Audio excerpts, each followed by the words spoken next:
नमस्कार, मी ऋतुजा। आजच्या व्हिडिओमध्ये मी तुम्हाला एक नैसर्गिक आयुर्वेदिक वनस्पती, तिचे फायदे व उपाय, महत्त्व सांगणार आहे। तर हे आहे रुईचे झाड। रुईचे झाड पाहिलं की मारुतीरायांची आठवण होते, कारण मारुतीरायांना रुईचं पान खूप प्रिय आहे। मारुतीरायांनी रानावनामध्ये फिरून जडीबुटींचा शोध लावला होता। त्या जडीबुटीमधील हे एक झाड आहे। रुईचं झाड व रुईचं पान यापासून आयुर्वेदाने खूप सारे फायदे व खूप सारे उपाय सांगितलेले आहेत। काय ते उपाय तर चला पाहूया। गावच्या ठिकाणी रुईच्या पानांचा व रुईच्या चिकाचा खूप आजारांवरती उपाय केला जातो। पायामध्ये काटा मोडला असेल तर त्या काटा मोडलेल्या ठिकाणी रुईच्या पानांचा चीक सोडला जातो आणि त्यानंतर थोड्याच वेळात काटा गळून पडतो आणि ती जखम लवकर बरी होते। त्यानंतर त्वचा रोगांसाठी सुद्धा रुईच्या पानांचा चीक खूप उपायकारी सांगितलेला आहे। आपल्या त्वचेवरती पुरळ असेल किंवा मग एखादी जखम झाली असेल तर रुईच्या पानाने ती जखम लवकर बरी होते व ती जखम लवकर भरते।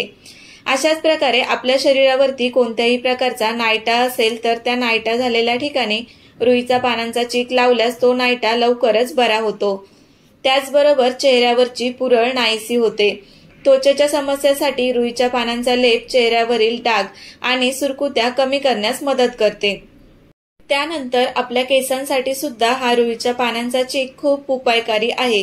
केसांमध्ये कोंडा झाला असेल तर रुईच्या पानांचा चीक आपली जी स्काल्प असते त्या स्काल्पला लावायचा आहे आणि त्यानंतर हात आणि केस स्वच्छ धुवायचे आहेत। एका वेळेमध्येच केसांना खूप चांगला फरक पडतो व एकदा चीक लावल्यामुळे केसांमधला कोंडा लगेचच नाहीसा होतो। त्यानंतर रुईच्या पानांपासूनही आपल्या शरीरामधील बरेच आजार दूर होतात व खूप उपायकारक ठरतात। तर ते कोणते आजार हे मी तुम्हाला पुढे सांगते। रुईची पानं सगळ्यात गुणकारी म्हणजे सर्दी, खोकला, कफ आणि दमा यासाठी वापरली जातात। सर्दी, खोकला किंवा कफ झाला असेल तर रुईच्या पानांना दोन्ही साईडने छान असं खोबरेल तेल लावून तव्यावरती दोन्ही बाजूने शेकवून घ्यायचं आहे।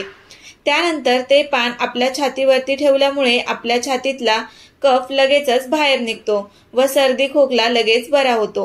हा उपाय लहान मुलांसाठीही खूप गुणकारी आहे। लहान मुलांना तर लगेचच या उपायामुळे फरक पडतो। त्यासोबतच सांधेदुखी, पायदुखी, मानदुखी, कंबरदुखी अशा आजारांसाठी रुईचं पान खूप उपायकारी ठरलेलं आहे। ज्या ठिकाणी सांधिवात असेल किंवा मग वजन वाढल्यामुळे पायाची टाच दुखत असेल अशा ठिकाणी रुईची 1-2 पानं घेऊन त्यांना खोबरेल तेल लावून रुमालाने किंवा मग कॉटनच्या कापडाने बांधून ठेवायचे आहे। असं आपण 8 दिवस केलं तर आपली सांधेदुखी किंवा मग टाचदुखी, हाडांचं दुखणं हे आजार बरे होतात। त्याचबरोबर आपल्या गुडघ्यावरती, पायावरती किंवा मग हातावरती, पाठीवरती कोणत्याही ठिकाणी सूज आली असेल तर त्या सूज आलेल्या ठिकाणी रुईच्या पानांचा चीक लावला जातो। रुईच्या पानांचा चीक लावल्यामुळे सूज लवकर वसरते। डायबिटीज असणाऱ्या लोकांना सुद्धा रुईच्या पानांचा खूप सारा उपयोग होतो।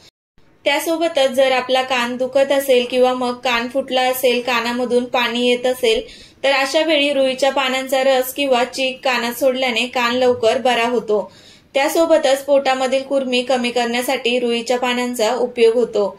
अशा प्रकारे आयुर्वेदामध्ये रुईच्या पानांचा व रुईच्या चिकाचा खूप सारे आयुर्वेदिक औषधी उपाय सांगितलेले आहेत। त्यासोबतच आयुर्वेदाने रुईचे झाड हे विषारी सांगितले आहे। त्यामुळे रुईच्या झाडांपासून जे काही उपाय आहेत ते आपल्या बाह्य शरीरावरती केले जातात। सेवन करून कोणताही उपाय केला जात नाही। तसेच बाह्य शरीरावरती उपाय करताना सुद्धा रुईचं पान आपण तेल लावून छान असं तव्यावरती शेकवून घ्यायचं आहे। त्यामुळे त्यामधील विष कमी होण्यास मदत होते। आयुर्वेदाच्या सांगण्यानुसार ज्या वेळेस रुईचं पान मुडतो त्यावेळेस निघणारा चीक आपल्या डोळ्यात गेल्यास अंधत्व येण्याची शक्यता असते। त्यामुळे रुईच्या पानांचा उपाय करताना रुईचं पान मोडताना अत्यंत काळजी घेणं गरजेचं आहे। त्यासोबतच घराजवळ रुईचं झाड असेल तर सुरक्षितता ठेवणं गरजेचं आहे।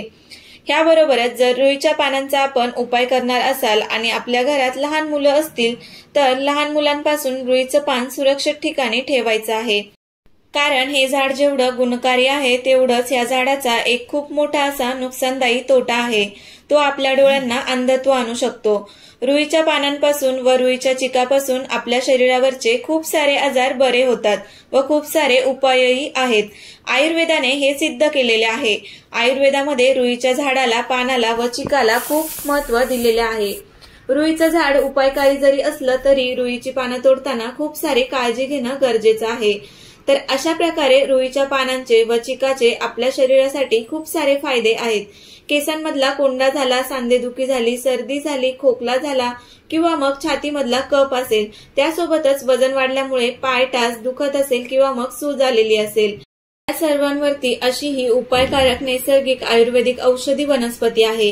ही नैसर्गिक आयुर्वेदिक औषधी वनस्पती गावच्या ठिकाणी शेतीच्या बांधावरती किंवा मग रानावनामध्ये मिळली जाते।